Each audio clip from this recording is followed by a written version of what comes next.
Amen. Aujourd'hui, je voudrais parler avec vous sur la providence de Dieu. Et ça sera sur Proverbes chapitre 3, verset 6. Ok. Donc on va essayer de lire, c'est assez court. Donc on va essayer de lire tous ensemble donc ce seul verset. Lisons ensemble. Reconnais-le dans toutes tes voies et il aplanira tes sentiers. Amen. Je relis encore le verset. Reconnais-le dans toutes tes voies et il aplanira tes sentiers. Comme nous venons de le lire, ce verset nous invite à reconnaître Dieu dans toutes nos voies. Reconnaître Dieu dans toutes nos voies, car il aplanira nos sentiers. Mais lorsqu'on nous dit de le reconnaître, que devons-nous reconnaître? Si on nous invite à reconnaître le Seigneur, qu'est-ce que nous devons reconnaître? En fait, c'est une invitation à reconnaître la souveraineté de Dieu et aussi la providence de Dieu. Qu'est-ce que la souveraineté? La souveraineté signifie Dieu possède l'autorité suprême et le pouvoir absolu sur l'univers, l'histoire et toute la création. Ça veut dire, reconnaître la souveraineté de Dieu signifie reconnaître que Dieu est le maître et le roi du monde. Que Dieu est le roi et le maître du monde. Et encore que Dieu est le maître et le roi de ma vie. Comme quoi Dieu est mon roi, Dieu est mon maître. Je suis convaincu que vous reconnaissez, vous aussi, la souveraineté absolue de Dieu. Et la providence de Dieu signifie que Dieu ne laisse pas simplement le monde après avoir créé, mais qu'il le soutient, le dirige et le gouverne continuellement. Traditionnellement, on dit que la providence de Dieu comprend trois choses. Premièrement, la conservation. Ça veut dire que Dieu maintient l'existence du monde. Si le monde existe, ce n'est pas comme ça, parce que c'est Dieu qui est à l'œuvre, qui travaille que le monde existe. Deuxièmement, la coopération. Que Dieu agit même à travers les actions humaines et les phénomènes naturels. Et troisièmement, le gouvernement. Que Dieu conduit l'histoire du monde. Que Dieu est au contrôle de l'histoire du monde. Il y a un verset biblique qui parle directement de la providence de Dieu. C'est Romains chapitre 8, verset 28.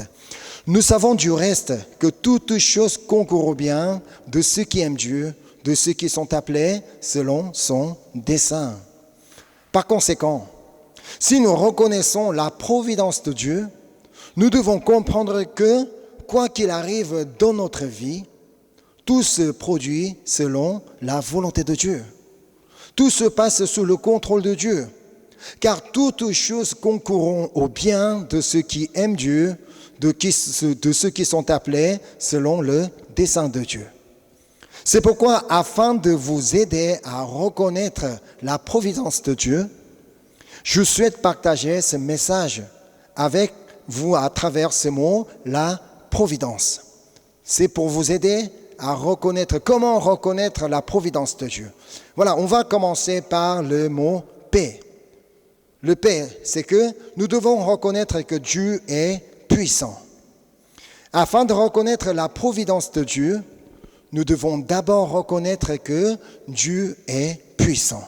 Ça veut dire Dieu est tout puissant. Que rien n'est impossible à Dieu. Dans Genèse chapitre 17, verset 1, Dieu se présente ainsi à Abraham.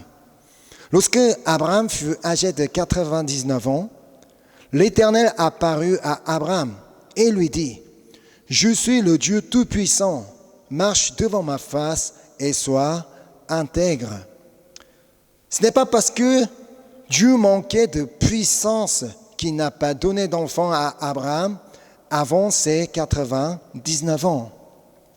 Au contraire, il voulait manifester à Abraham sa capacité de donner la vie, même à cet âge avancé, et il voulait également que tous ceux qui liraient sa parole plus tard et par la suite puissent le savoir.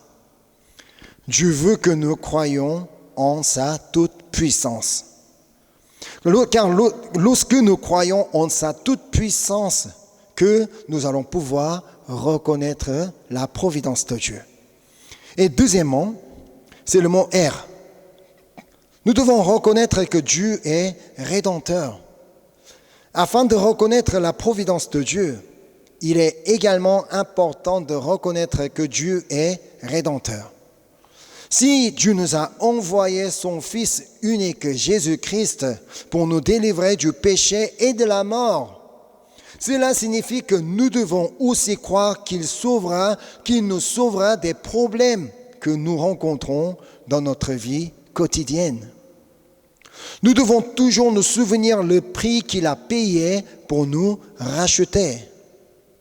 S'il a donné son Fils unique, s'il nous a délivrés du péché, il peut encore nous sauver de nos problèmes. Il y a une parole dont nous devons nous souvenir face aux difficultés que nous rencontrons dans la vie.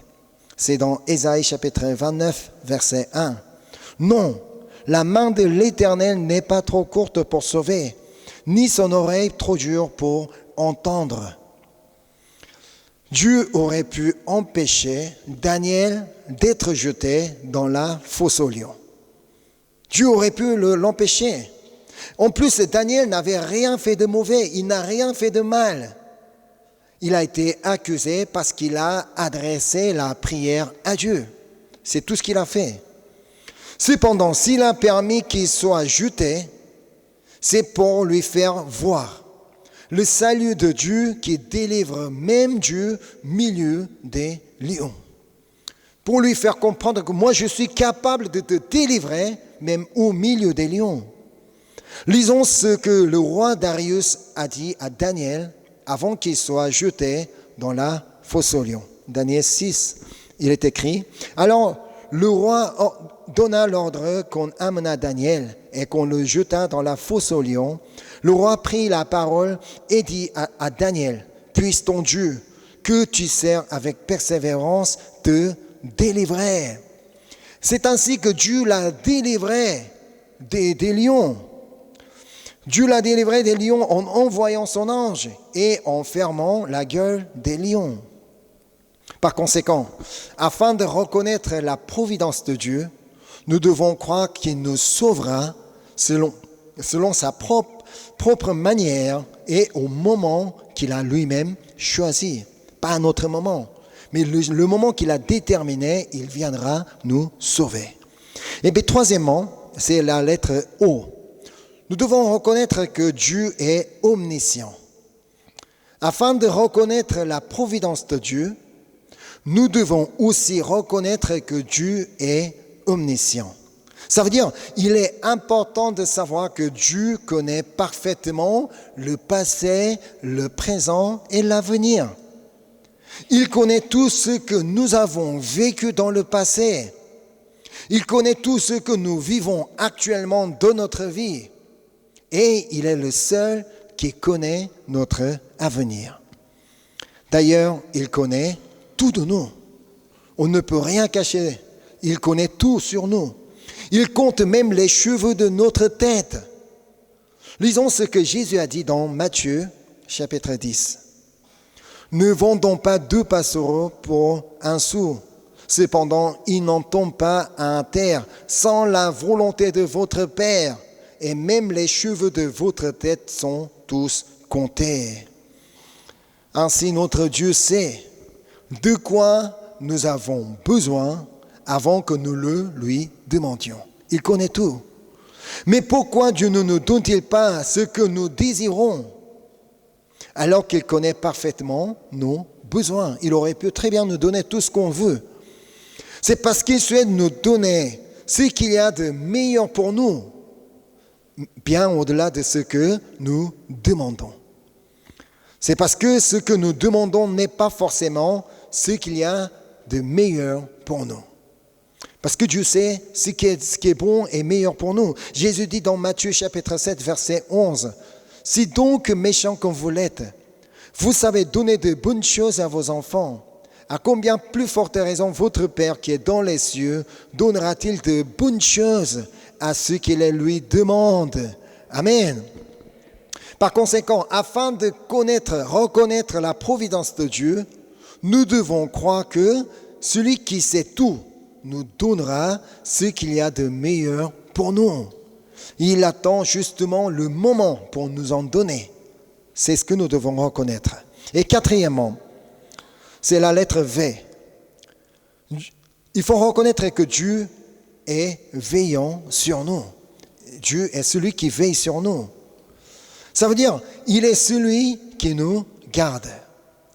Dans Deutéronome, il dit ainsi, Deutéronome chapitre 32, verset 10, « Il l'a trouvé dans une contrée déserte, dans une solitude aux effroyables hurlements.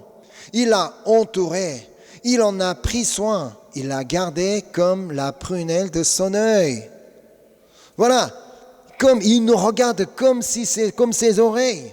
Il nous regarde à tout moment. Même si nous nous trouvons dans le désert, on ne peut pas dire qu'on est tout seul. Dieu est celui qui nous garde partout où nous sommes. Même si nous ne nous rendons pas compte, il protège de tous les dangers possibles de notre vie.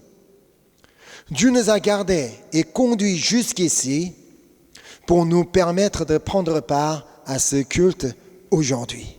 Si nous avons pu venir jusqu'à l'église en sécurité, c'est parce que Dieu nous a protégés.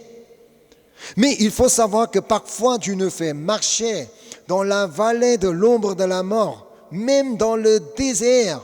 Il peut nous permettre dans des situations incompréhensibles. Ce n'est pas parce que Dieu nous a abandonnés ou nous a oubliés. Tout simplement pour nous faire savoir qu'il est là, même là, pour nous protéger. C'est pourquoi j'aime beaucoup Psaume chapitre 23, verset 4. C'est David qui le dit. « Quand je marche dans la vallée de l'ombre de la mort, je ne crains aucun mal, car tu es avec moi, ta houlette et ton bâton me rassurent. » Amen. Alors, afin de reconnaître la providence de Dieu, nous devons croire que Dieu veille sur nous, même lorsque nous sommes dans le désert.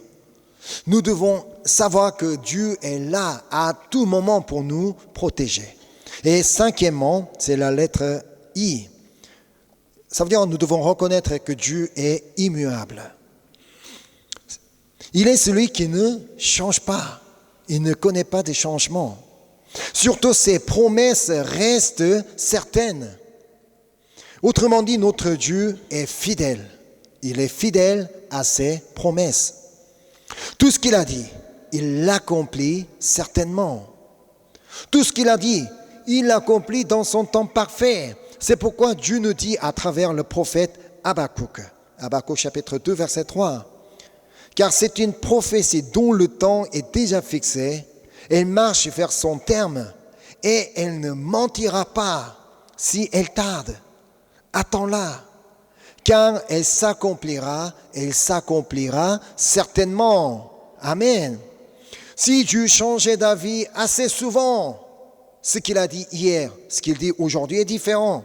S'il change d'avis souvent, pourriez-vous encore lui faire confiance? Non, ça ne sera pas facile. Si Dieu mentait, pourriez-vous encore croire en lui? Non. Dieu a promis à Abraham qu'il lui donnerait une descendance. Mais souvenez-vous qu'il a tenu sa promesse, même si cela a pris beaucoup de temps. Il devait attendre très longtemps pour que cette parole soit accomplie. Dieu est celui qui accomplit sans faute sa parole. C'est ce que nous devons reconnaître. C'est pourquoi Nombre chapitre 23, verset 19 nous dit « Dieu n'est point un homme pour mentir, ni fils d'un homme pour se repentir. Ce qu'il a dit, ne le fera-t-il pas? Ce qu'il a déclaré, ne l'exécutera-t-il pas? » Amen. Il fait tout ce qu'il dit. Nous, on peut facilement changer d'avis. Nous, on peut même mentir. On peut dire n'importe quoi. Mais ce n'est pas le cas de Dieu. Alors, afin de reconnaître la providence de Dieu, c'est ce que nous devons croire. Que Dieu est celui qui fait ce qu'il a dit et que Dieu est celui qui exécute ce qu'il a déclaré. Amen. Et puis, sixièmement, c'est la lettre D. Nous devons reconnaître que Dieu est dirigeant de nos chemins. C'est Dieu qui dirige notre chemin. Dieu est celui qui conduit nos pas selon sa volonté parfaite. Il semble que nous, depuis le matin, quand nous nous réveillons, nous marchions comme nous souhaitons. Non, mais nous marchions, c'est Dieu qui conduit nos pas. C'est la raison pour laquelle Proverbe chapitre 16, verset 9 dit ainsi. Le cœur de l'homme médite sa voie, mais c'est l'Éternel qui dirige ses pas. C'est notre Dieu qui dirige nos pas. Parce que tant que Dieu ne nous a pas donné la vie, nous ne pouvons aller nulle part. C'est parce que Dieu nous a donné la vie que nous avons pu marcher jusqu'à l'église. Si Dieu ne nous a pas donné la vie, on n'est pas ici. Tant que Dieu ne nous a pas donné la force nécessaire, nous ne pouvons pas nous déplacer. C'est parce que Dieu nous a donné la force nécessaire, la puissance nécessaire pour venir jusqu'ici.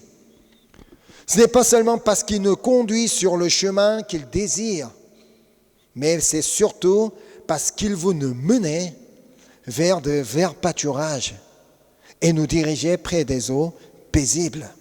C'est pourquoi David a appelé Dieu berger. Qu'est-ce qu'il a dit dans Psaume chapitre 23, versets 1 et 2 ? L'Éternel est mon berger, je ne manquerai de rien.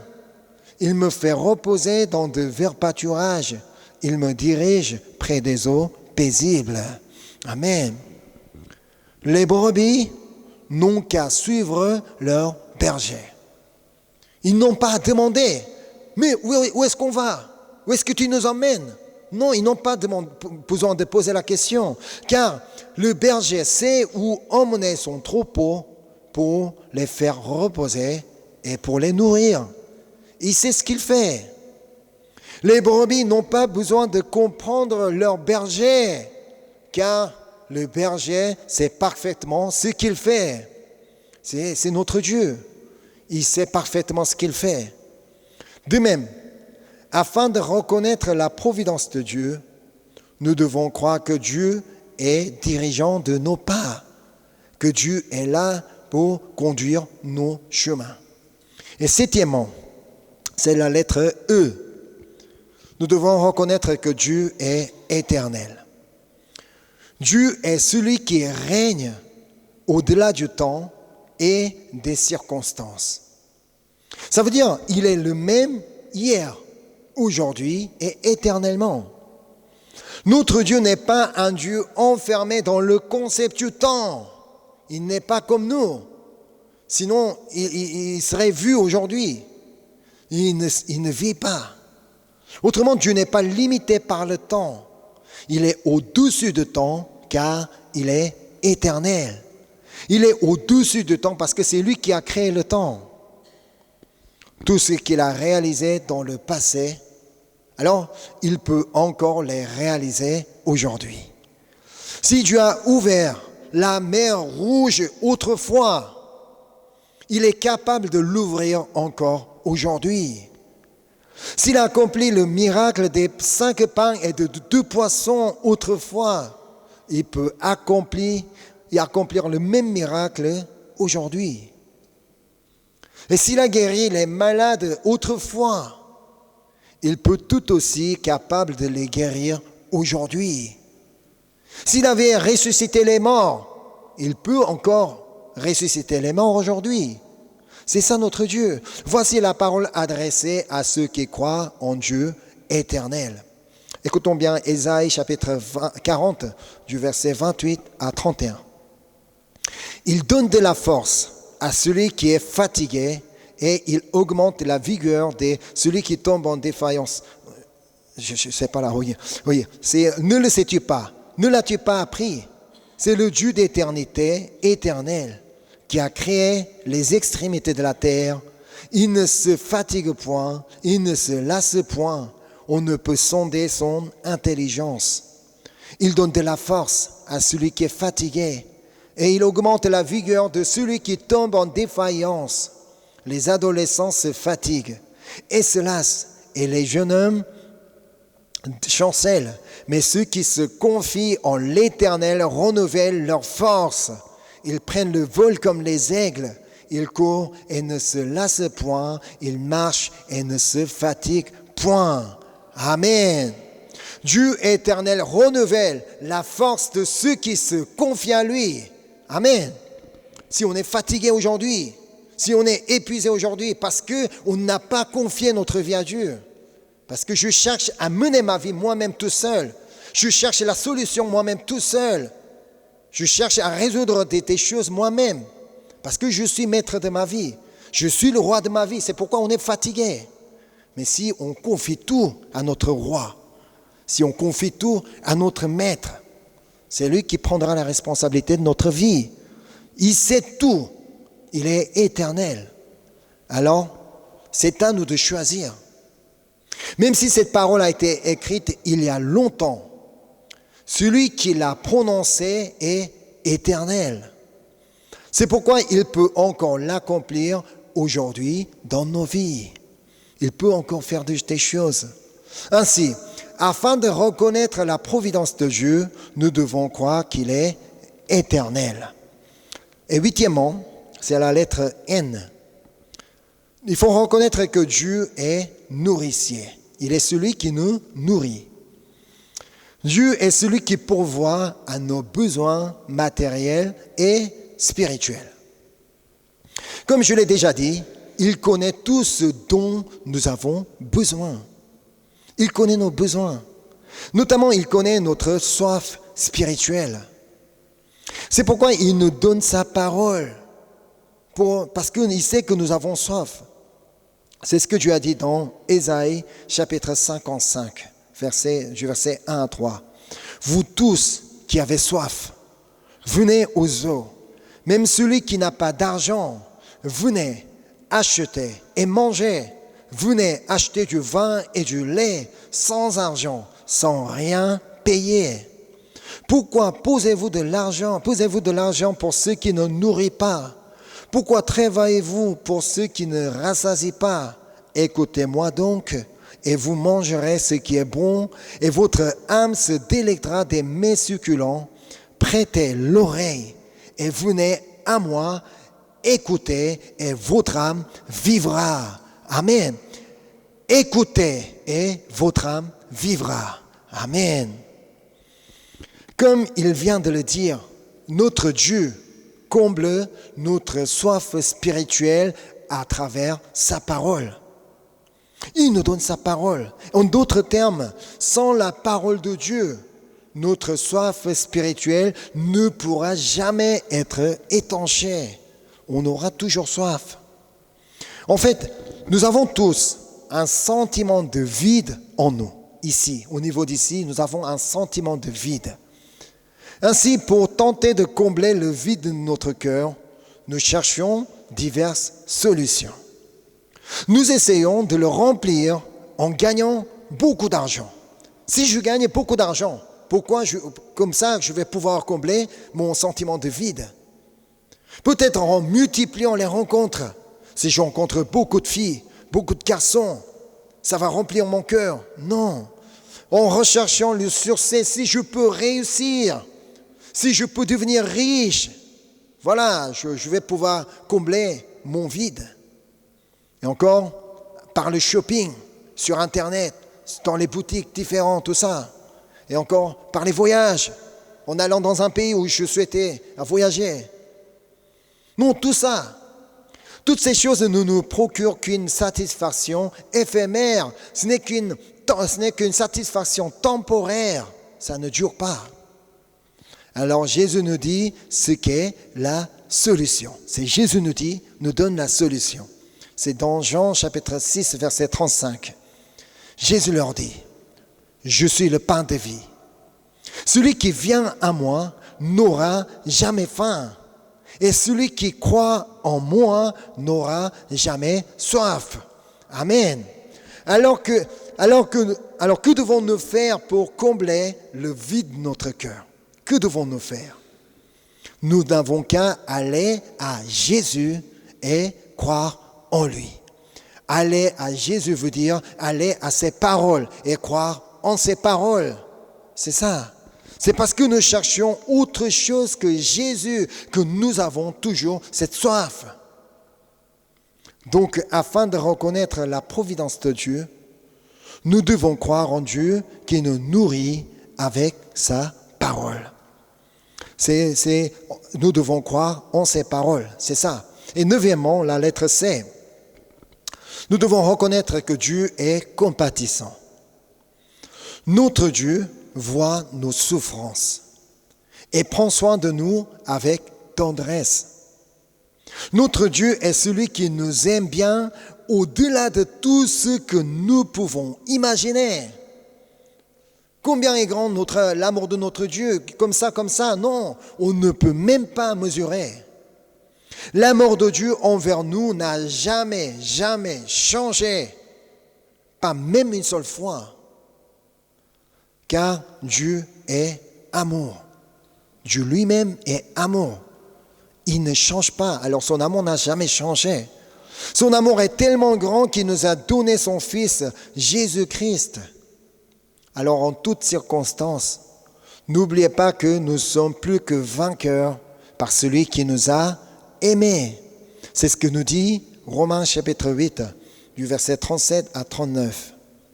Mais dans toutes ces choses, nous sommes plus que vainqueurs par celui qui nous a aimés, car j'ai l'assurance que ni la mort, ni la vie, ni les anges, ni les dominations, ni les choses présentes, ni les choses à venir, ni la puissance, ni la hauteur, ni la profondeur, ni aucune autre créature ne pourra nous séparer de l'amour de Dieu manifesté en Jésus-Christ, notre Seigneur. Amen. Alors, il peut ne pas prendre soin de nous parce que son amour est tellement grand pour nous. Il nous aime tellement. Et son amour est tellement grand envers nous qu'il est toujours là. Quoi qu'il nous arrive dans la vie, l'amour de Dieu ne change pas. Même si nous sommes face à un énorme problème, l'amour de Dieu reste le même. Même si nous avons commis un grand péché, l'amour de Dieu reste le même.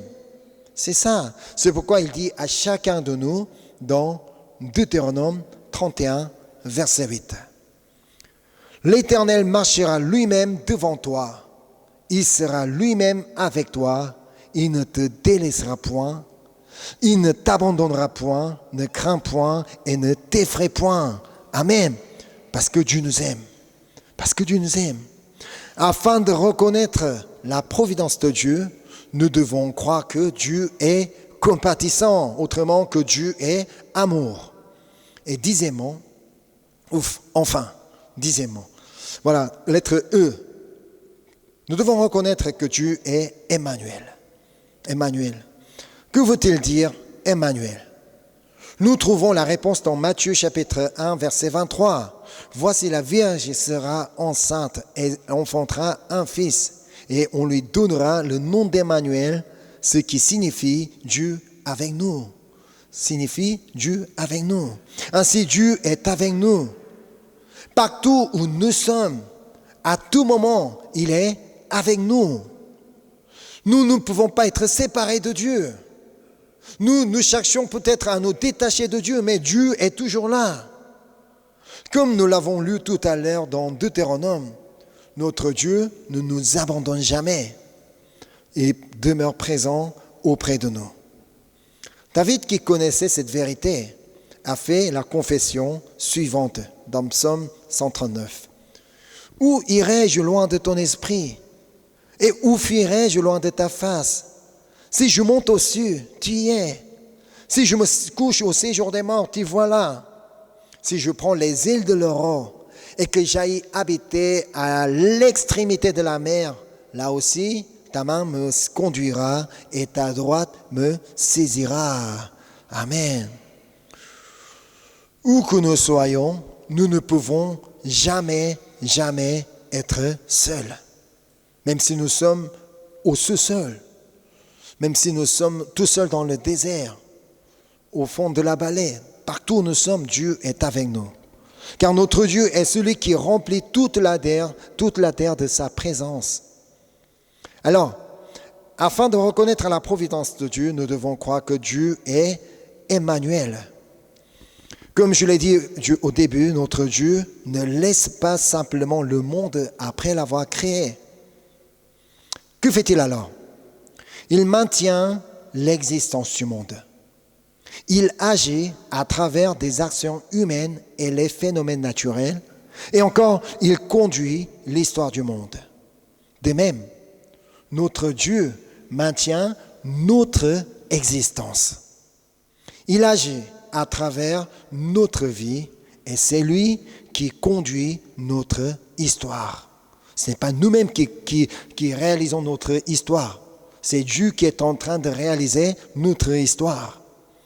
Alors, nous devons reconnaître la providence de Dieu.